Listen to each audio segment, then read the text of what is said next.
Lähme jälle Jumala sõna juurde. Ja täna ma hakkan sellisest teemast rääkima, mis on tegelikult päris oluline asi ja tegelikult päris suur takistus, miks inimesed ei näe tervenemist. Ja see pealkirjaks on tegelikult sõna tegija. Ja kui sa hakkad seda piiblis uurima, siis sa avastad enesele, et kuivõrd oluline see tegelikult on. Ja lähme Jakobuse kirja 1. peatüki ja 21. salmi. Jakobus 1.21.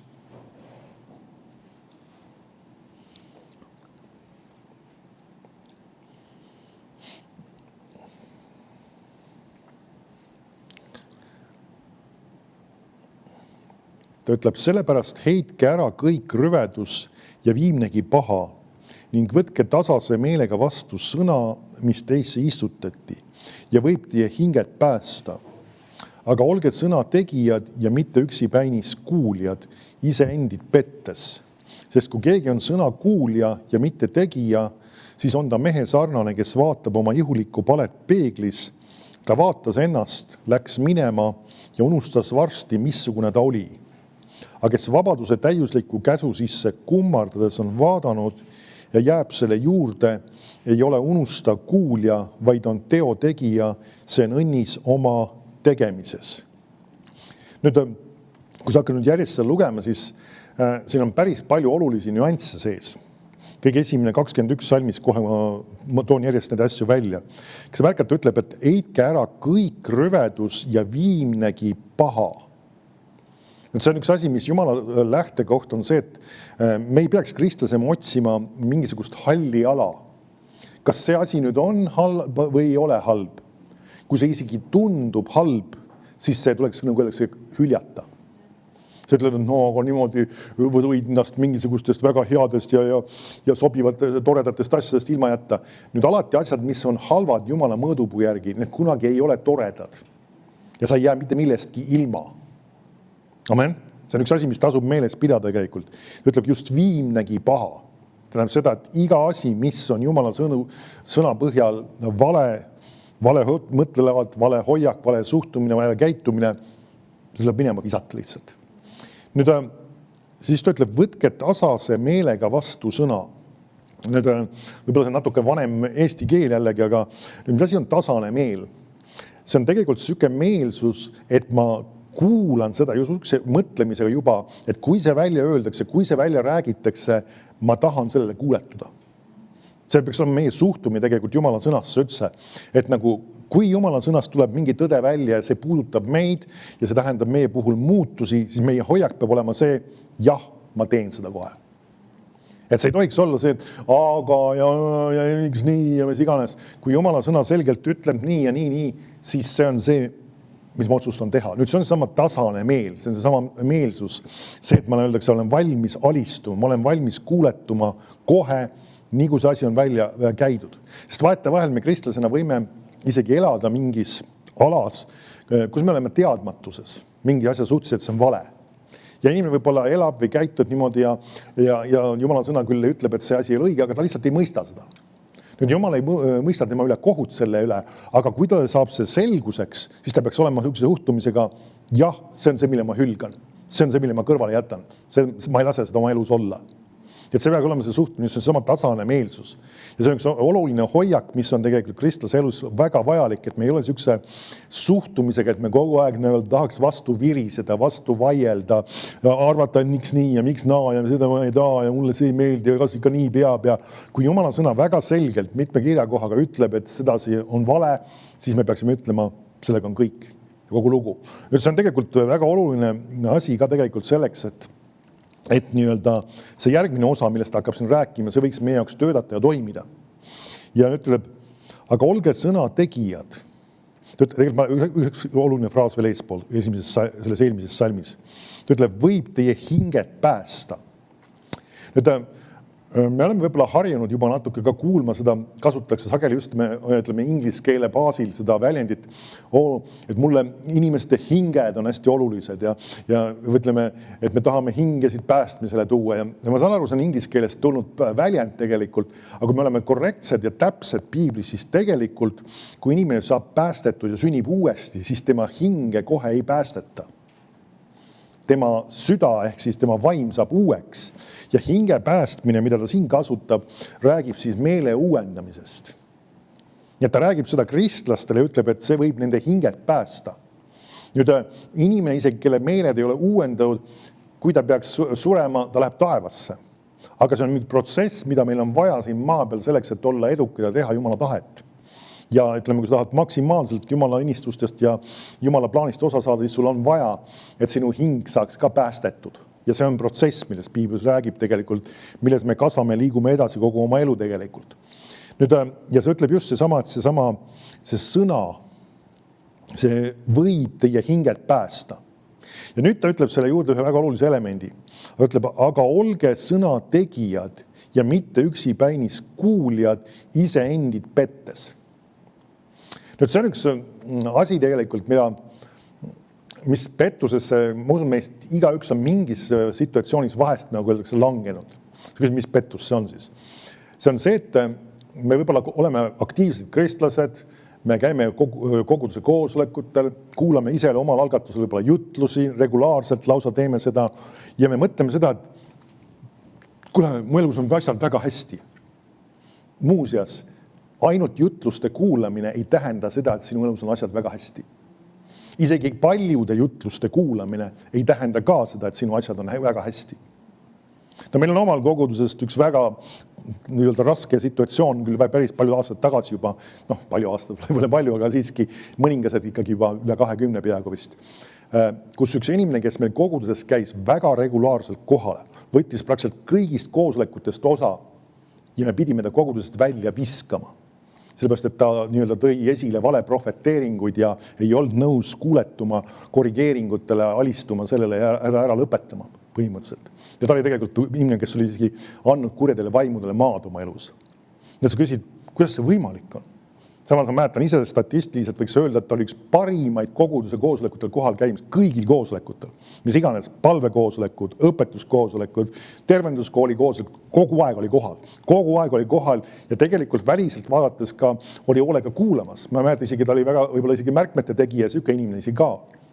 Ja samas, mis asja, süke asi, kuidas see võimalik on? Nüüd see ongi sama asi, et see, et inimene kuulab väga palju jutlusi või omal algalt isegi kodus kuulab jutlusi, ei tähenda veel, et tema elus on kõik asjad suurepäraselt ja väga hästi ja korras. Ja see ongi see pettus, mille otsa inimesed jooksevad. Seesama, et sa arvad, et kui ma kuulsin Jumala sõna, siis nagu ma juba oleks nagu teinud selle järgi. Aga siin ta toobki nüüd selle olulise elemendi välja. Nüüd ta ütleb ka just, et ärge olge ainult kuuljad, vaid olge sõna tegijad. Sest üks asi, näiteks, kui sa vaatad Piiblis, siis Piibel räägib ka näiteks seoses meeleparandusega. Ta ütleb, parandage meelt ja pöörduge. Kas sa märkad, see on 2 elementi sisse toodud. Või siis teises kohas aposttegudes ta ütleb, et nad ka parandaksid meelt ja teeksid meeleparanduse tegusid. Tähendab seda, et inimene, kes pöördub, annab oma elu Jumala ja võtab oma elu Jeesuse vastu ja jätkab vanas elustiilis, tegelikult see ei ole tegelikult pöördumine. Ta ei ole tegelikult pöördunud, ta ei ole tegelikult meelt parandanud, sest et tal peavad olema ka sellele vastavad teod. See inimene ütleb näiteks, see on väga vale asi, mis ma tegin ja ma parandan meelt isegi kristlasena, Jumal, anna mulle see andeks, ma tegin asja valesti, see oli vale asi, ma parandan sellest meelt ja elab samamoodi edasi, ta ei ole meelt parandanud. Me peame sellest aru saama, et me ei tasu nagu öeldakse nägusid teha selle juures. Vahest mõni inimene ütleb, mina parandasin ju sellest meelt ja ma tunnistasin oma pattu ja see, et sa ütlesid, et see patt on, ei tähenda seda, et sa sellest meelt oled parandanud. Laps on võimalik ka tabada mingisuguselt sigaduse juurest ja kui ta on pahane selle peale, et tema jäi vahele, siis tegelikult ta ei ole sellest meelt parandanud. Ja ka kahjuks täiskasvanu võib ka. Ta võib olla pahane selle peale, et ta jäi kellegile vahele selle või teise või kolmanda asja pärast, et ta tegi niimoodi või käitus niimoodi või jäi nii-öelda Jumalale vahele piltlikult. See ei ole see element, vaid meil on vaja meelt parandada, teha meeleparanduse tegusid. See tähendab seda, et teatud asjad peavad meie elus lõppema, me paneme neile stopi ja me saame seda teha. Sellega on lõpetatud, sellega on kõik. Ma enam ei mängi seda mängu kaasa. Ma ei lase kuradil ennast petta sellesse asja. Ja nüüd samamoodi ta ütleb ka just, kui me oleme kuulnud Jumala sõna, siis kõige olulisem osa, vahest me mõtleme seda, et kõige olulisem osa on see, et kui ma olen koguduse koosolekul või kuulan seda jutlust ja olen põnevil ja olen janune ja olen innukas, mis kõik on olulised ja vajalikud asjad, siis ma olen, nagu öeldakse, midagi väga olulist teinud ja minu elus on vägevad asjad toimumas ja mis iganes.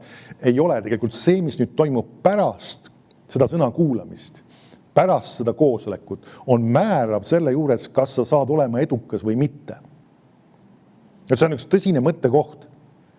Kõige olulisem ei ole mitte ainult koosolekutel käimine, vaid kõige olulisem on see, mis me selle sõnaga pärast teeme. Et see on see, et me peame enda jaoks selle rõhu lükkama õigesse kohta. Ja see on see aeg, kus keegi ei näe sind, keegi ei puutu sinuga kokku, see on sinu nii-öelda vahest nimetame isiklikuks eluks või sinu enda vaba aeg ja sinu igapäevased tegevused ja asjad. Ja see, kuidas sa sinna nii-öelda paned selle, et sa sõna järgi elaksid ja teeksid, see on see määrav element tegelikult, mis toob sulle tulemusi või ei too sulle tulemusi. Ja ta ütlebki siin, et just, et olge sõnategijad ja mitte üksipainis kuuljad iseendid pettes. Nii et inimene, kes on ainult sõnakuulja, ehk siis ma ütlen siis, see ei väljenda siis tegelikult sõnakuulelikkust, sest me saame aru, et see on tegelikult see, kuidas on sõnategi saanud, vaid ta lihtsalt kuulab seda kui teksti, kui informatsiooni, kui õpetust ja nüüd ei tee selle järgi, ta on ise ennast petmas. Seda, et ta ongi arvamas, mul on kõik hästi, kõik on tore ja siis ta küsib vahest ka, et ma ju kuulan. Mõni küsib, et võib-olla tervenemisega, et no aga mida ma siis saan teha konkreetselt sellega seoses. On väga palju asju, mida me saame teha. Me teame, kuidas on usuteod. Vahest sa teed seda, mida sa ennem ei saanud teha. Vahest on see, mida sa ütled. Amen. Vahetevahel on ka üks element, näiteks mida Piibel ka toob välja just, on see, et sa mõtiskled selle sõna üle. See on ka juba sõna tegemine. See on mitte ainult sa kuula, vaid sa mõtiskled ja sa ka ütled. Ja me näeme siin mitmed elemendid, mis on konkreetsed asjad, mida sa teed selle sõnaga. Kui sa ainult kuulad jutlusi, see tõstab sinu vastutuse taset küll. Aga kui sellel ei ole nüüd rakendust ütlemise kaudu, mõtisklemise kaudu või selle sõna järgi tegutsemise kaudu, siis see ei pruugi sulle tulemusi anda. Ja võib vaadata tegelikult inimesed, kes Piiblis said ka oma ime kätte, nad ka alati tegid midagi. Nad midagi tegid. Veriteeb naine oli kuulnud ja ta läks, otsis Jeesuse üles, haaras tema kuuest kinni. Me näeme, ta midagi tegi. Ta olid usuteod. Me näeme, pime Partimeus istub seal maas, kisendab Jeesust alastama peale. Ta oli kuulnud Jumala sõna, kus ta muidu teadis seda hüüda üldse, ilmselt ta oli kuulnud. Aga nüüd ta tegutses, ta haaras oma imest kinni, ta rääkis, ta hüüdis, ta haaras kinni oma tegudega sellest just. See on sama element, see on väga oluline. Ainult sõna kuulmisest ei piisa. Nüüd on vaja vastavad teod, peavad sellele järgnema. Usuteod on need sageli just. Vaata edasi. Mitte üksipäini kuuljad iseendid pettes. Ja ta ütleb, sest kui keegi on sõna kuulja ja mitte tegija, ta kirjeldab seda, missugune on see inimene, kes on sõna kuulja ja mitte tegija. Ta ütleb, et siis ta on mehe sarnane, kindlasti see viitab ka naistele, kes vaatab oma ihulikku palet peeglis. Ta vaatas ennast, läks minema ja unustas varsti, missugune ta oli. Kui sa märkad nüüd, üks põhjus, miks inimesed ei ole sõnategijad, on see, et nad unustavad seda, mida sõna on neile rääkimas. Et see on üks väga isegi praktilised asjad. Et tänasel päeval võib-olla inimestel on väga palju tehnilisi vahendeid ja sul on mobiiltelefon sageli taskus pidevalt. Leia enda jaoks üks mehhanism üles märkida asju, kui Jumal sulle midagi räägib. Ma mõtlen siis, kas või isegi mingi jutluse kontekstis võib see olla, mis on nagu eriliselt tuleb esile. Jumal kõnetas sind, sul tuleb mingi asi, sa ütlesid, et jaa, see on see. Kirjuta see kuidagi üles. Tänasel päeval sa ei pruugi siis nagu enam võib-olla pastakaga kirjutada siis mobiili või mingil kombel märgis enda jaoks ülesse. Mõned inimesed kasutavad tänasel päeval muid meetodeid, võtavad mobiili ja räägivad sinna selle asja sisse. Kui sa tahad, kuidas iganes sinu jaoks töötab, mingil kombel jäta märk maha sellest, mis Jumal on sulle rääkinud. Miks pärast? Sest kui sa oled unustav kuulja, siis ta ütleb, et siis sa ei ole ka teotegija. Ehk siis just see sama, et kas sa märkad, ta räägib ka just, kes vaatas sinna peeglisse. Nüüd vaata, missuguse väite ta veel siia toob selle sama peegliga seoses. Ta ütleb, et aga 25 salm, aga kes vabaduse täiusliku käsu sisse kummardades on vaadanud ja jääb selle juurde. Ja sa märkad, nüüd on kaks erinevus, nende kahe inimese vahel on väga põhiline erinevus. Üks vaatas ja läks ja unustas. Nüüd miks ta unustas selle? See on sellepärast, et tema vaatamine oli väga pinnapealne. Nüüd ma tean, ütleme, inimesed, kes kasutavad peeglit, naisterahvad arvatavasti rohkem, ütleme, kui naisterahvas paneb meiki peale, natuke ma olen kõrvalt näinud seda, ma ei tea sellest midagi, aga siis ta, ütleme, võtab selle peegli ette ja ta on üsna ikkagi detailne. Ja siis ta võtab sealt selle ühe värvi ja teise värvi ja mis seal iganes veel on, kõik need asjad, puudrid ja värgid ja paneb neid õigesse kohta. Ta ei pane neid kuidagi umbes kuhugi, et kuskile läheb midagi, ei. Nüüd meesterahvas võib-olla võib minna peegli ette, vaatab, et okei, soeng on talutav, lükkab käega juustest läbi ja läheb edasi. Nüüd aga see võibki see probleem olla, miks võib-olla pärast avastad, et nagu kõik asjad on turris ja püsti ja mis iganes, sest sa oled väga pinnapealselt ennast vaadanud seal peeglist. Nüüd, aga seesama just, et seesama, ta ütleb just, et täiusliku käsu sisse kummardades on vaadanud. Nüüd, kui ma sulle annaksin korra nii-öelda peegli kätte ja see vilksamisi korra vaatad ise ennast ja siis võtan selle käest ära ja küsin, et kirjelda nüüd nüansse, detaile oma näo peal. Kus kohas on kas mingisugune vistrik või sünnimärgi moodi asi või mida iganes või sükke asi. Kui sa ei ole varem seda jälginud ja väga detailselt ennast üle vaadanud, sa ei tea seda täpselt, kus see on. Aga nüüd, kui sa juba selle eelneva hoiakuga sa tahad tabada igat detaili, sa tahad näha igat nüanssi, siis sa vaatad sinna peeglisse teistmoodi. Sa vaatad nagu, ahaa, ma vaatan selle üle, kuidas see on, kuidas selle asi on, mis iganes. Ja see on see sama asi, et see ongi see sama mõtlemine juba, et kui me lähme Jumala sõna juurde, siis me ei tohiks nagu öeldakse seda vaadata kui sükest üldist mingisugust juttu. See ei tohiks olla meie jaoks nagu üks nagu muinasjutt, mida, ma ei tea, lapsele loed õhtuks või midagi taolist. Tegelikult vahemõtteks, kui kellelgi on ka väiksed lapsed, et siis nagu öeldakse, ära igasugused asju ka neil loe ilmselt ette. Seda tasuks kristlasena kindlasti valida sellised asju. Okei, aga lähme tagasi sinna. Aga see ei tohiks olla lihtsalt mingisugune jutukene. Või näiteks isegi, kui sa oled võtnud ette, et sa tahad Jumala sõna uurida ja seda läbi töötada enda jaoks, siis ära tee seda nagu lihtsalt üle lugedes mingisuguste peatükkide viisi piiblit, vaid võtta mõningad salmid või mingisugune üksikas või peatükk ja mõtle see enda jaoks läbi. See ongi see, millest ta räägib tegelikult, kuidas ta ütleb, et vabaduse käiusliku käsu sisse kummardades on vaadanud ja sa märkad, kasutab väljendit, jääb selle juurde. See on just väga huvitav asi selle juures. See, et mitte lihtsalt ainult ei vaata detaile, vaid ka jääb selle juurde. See on seesama just, et nagu öeldakse, see on väga tark võtta kas ühes päevas mingi kirjakoht, mingi printsiip piiblis ja mõtiskleda seda päeva jooksul, tulla selle juurde uuesti tagasi, võtta see uuesti ette. Nüüd see nõuab meie poolt sükest distsiplineerimist, sest saad aru, me inimestame mingil määral me tahame uut informatsiooni. Miks on sellised asjad nagu Facebookid ja igasugused uudised ja asjandused mingil määral populaarsed? Sest et seal on kogu aeg uut informatsiooni. Kas pole nii? Ja inimene harjub selle mentaliteediga ära, et nagu öeldakse, kiirad nagu näpuga edasi, tuleb jälle midagi uut, mingi uus pilt, mingi uus jutt, mingi uus asi, mis iganes ja sa saad nii-öelda sellest teatud emotsiooni ja lükkad selle edasi ja tahad järgmist uut saada.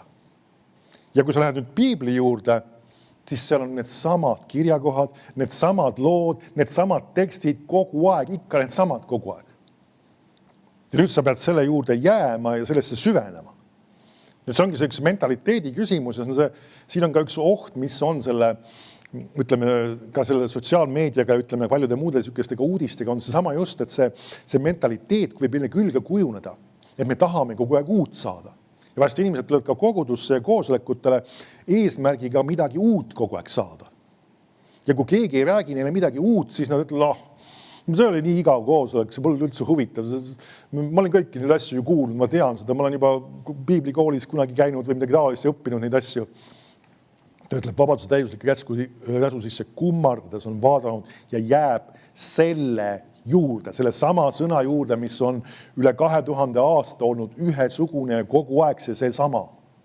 Jääb selle sama juurde, selle sama vana asja juurde, mis võib tunduda isegi ebahuvitavana mingil hetkel justkui. Nüüd see on see asi, mis me peame õppima selle mõttelaadi kõrvale lükkama, et see ei ole ebahuvitav, see on oluline. Sest et mis see teeb siis, et mis ta on siis, ta on unustav kuulja, ta on teotegija, ütleb, see on õnnis oma tegemistest. Nüüd see vanem eesti keel, ta on õnnistatud oma tegutsemises. Ma loen sulle selle 25. salmi laindud tõlkes. Kuid see, kes vaatab hoolikalt täiuslikku seadusesse, vabaduse seadusesse, kas sa märkad, ta nimetab seda vabaduse seaduseks. Näeb seda, et kui sa vaatad seda, sa mõtiskled seda ja see toob sulle vabaduse. Ja sa näed tegelikult seda, kes sa oled. Sa oled uus loodu Kristuses Jeesuses, vana on möödunud, uus on tekkinud. Vahest mõned inimesed ütlevad, ma olen see endine alkohoolik, endine sõltlane. Ei, sa oled uus loodu Kristuses Jeesuses. Sul on vaja seda vaadata ja selleks lõpuks aru saada, kes sa tegelikult oled. Mitte kes sa olid, vaid kes sa oled selle sõna põhjal. Ja nüüd, vaata edasi, ma loen edasi seadusesse, vabaduse siis seadusesse ja jälgib seda ustavalt, mitte olles muutnud hoolimatuks kuulajaks. Kas pole huvitav, kuidas ta väljendab seda? Hoolimatuks kuulajaks, kes unustab, vaid aktiivseks tegijaks, kes kuuletub. Niisiis hoolimatu kuulaja, kes unustab või aktiivne tegija, kes siis tegutseb või kuuletub. Siis ta saab Jumala õnnistuse ja soosingu oma sõnakuulelikus elus. Kas pole huvitav? See on täiesti tõsiselt mahlakas. Me näeme seda, kuidas see Jumala õnnistus ja soosing tuleb meie ellu, kui me oleme sõnakuulelikus elamas ja samas ka, et me oleme mitte unustavad aktiivsed tegijad ja kes kuuletuvad. Et see on üks asi, see peab olema meie mentaliteedis.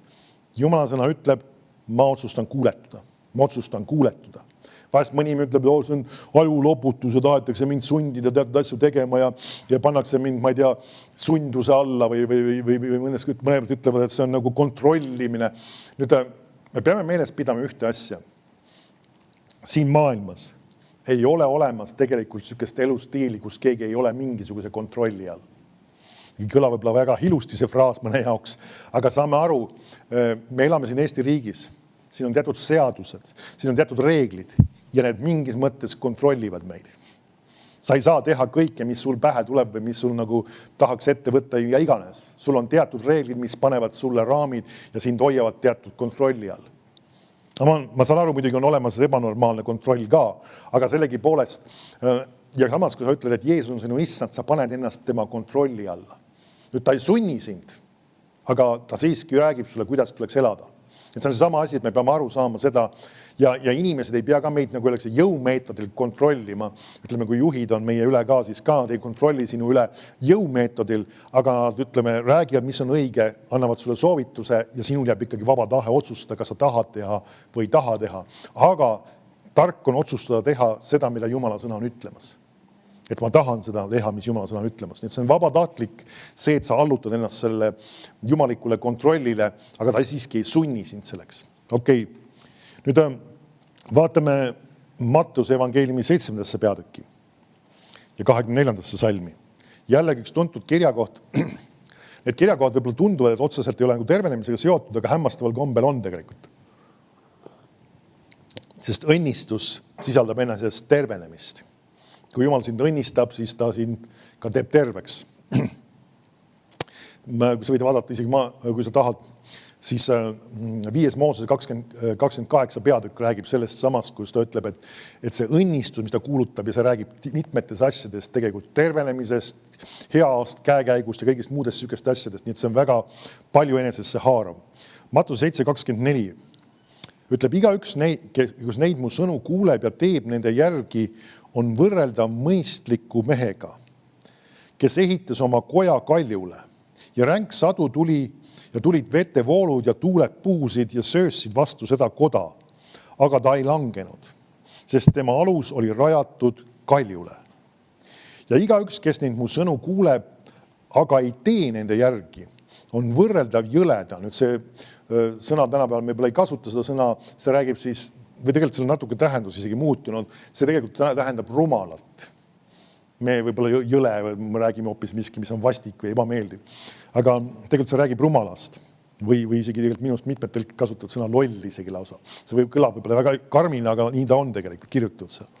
Nüüd ta ütleb, et see on rumal mees siis, kes oma koja ehitas liivale ja ränk sadu tuli ja tulid vetevoolud ja tuuled puhusid ja söösid vastu seda koda ja ta langes, tema langemine oli suur. Nüüd meil meeldib öelda, ma ehitan ka oma elu kaljule. Või siis mõni ütleb, et ma ehitan oma elu sõnale. Mis see tähendab? No ma kuulan hoolega Jumala sõna ja ma ehitan enda elu sõnale. Mis see tähendab? See tähendab seda, et sa teed selle järgi. Siis sa ehitad sõnale. Mitte, et sa kuulad ainult seda, vaid sa teed selle järgi. Sinu elu ei ole ehitatud kaljule, kui sa oled palju jutlusi kuulanud. Palju kordi koguduses kohal käinud. Ei ole veel automaatselt sinu elu kaljule ehitatud. Nüüd, kui sa oled selle jutluse võtnud ja seda tegema hakanud oma elus, nüüd sa oled ehitamas oma elu kaljule. Ehk siis ta räägib just nendest samadest erinevatest asjast, ütleb ränk sadu, vetevoolud ja tuuled puhus ja söösid vastu seda koda. Ega sa märkad, need kirjeldused, mis selle koja vastu või selle maja vastu tuli, on identsed nende kahe puhul. Nüüd sa räägidki sellest, et keegi me ei ole immuunsed selle suhtes, et meie vastu või meile või tekkida probleemid. Aga see, mis juhtub pärast probleeme, selle me saame paika panna millal? Ennem, kui me selle sõna järgi oleme teinud, mida me oleme kuulnud. Et sa võid valmistada ennast probleemideks ette niimoodi, et sa ei kuku nendes probleemides läbi. Ehk siis need ei lammuta ja ei lõhu sinu elu ära. Ta räägib just sellest, kuidas ta ütleb, et see koda lausa kukkus. Seda, et see probleemid sõna otseses lammutusid lõhkusid tema elu maatasa.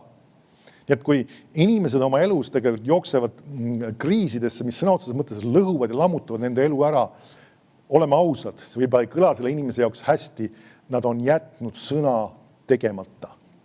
Ma räägin siis kristlastest, kes on käinud koos Jumalaga ja nüüd jooksevad kriisidesse, millest nad ei lähe läbi ja milles nad ei ole edukad. Nad on jätnud kuskil sõna tegemata. Ütled, aga teised inimesed teevad ka ju oma valikud ja asju ja me sõltume nendest. Jaa, aga meie võime tulla ka sellistest olukordadest võidukalt välja, isegi kui teised inimesed teevad valesid valikud. Nii et kui meie tuleme, nagu öeldakse, varemed sealt välja, siis me oleme jätnud selle sõna tegemata. Ja me peame ausad, mõni ütleb, sa paned süütunda või hukka mõistuma alla. See on hoopis see, et me saaksime aru, et me võime muutusi teha. Me võime midagi teistmoodi teha. Ja mitte kukkuda nendest samadesse aukudesse, samu vigu korrata või mis iganes. Tänu Jumalale, Jumal annab meile andeks, kui me mingis kohas jätsime teatud asjad tegemata, aga et me võtame selle targa õppetunni ja tark õppetund ei ole see, et elu ongi raske ja probleeme ja ahastust täis. Ei, vaid tark õppetund on see, et ma võin teha sõna järgi ja ma võin tulla edukalt nendest probleemidest läbi ja olla võidukas hoolimata sellest, mis otsuseid või valikud inimesed minu ümber teevad. Amen. Nüüd see on väga oluline, et meil selline mõttelaada. Aga see hakkab sellest peale, et me oleme selle sõna tegijad, mitte ainult jutluste kuulajad. Ma olen veendunud, enamus kristlased ka meie koguduses on väga aktiivsed jutluste kuulajad. Isegi koguduses käimise koha pealt, aga kui paljud on tegijad, seda ma täpselt ei tea. Jumal ei anna mulle seda informatsiooni, aga see on see koht, kus sulle endal on vaja, nagu öeldakse, ennast läbi katsuda ja selle peale mõelda teadlikult, kui ma kuulan nüüd järgmist jutlust, mis ma peaksin tegema nüüd, mis on need sammud, mis on need konkreetsed muudatused, mis ma teen teistmoodi pärast seda, kui ma selle olen kuulnud. Ka täna sa peaksid seda sama küsima tegelikult. Mis on need muudatused, mis mina toon oma ellu, mismoodi ma tegutsen teistmoodi, mida ma enam ei tee või mismoodi ma nüüd hakkan tegema. Ja see on see, mis hakkab sulle lahendusi ja muutusi tooma. Amen, amen ja amen. Kiitus Jumalale.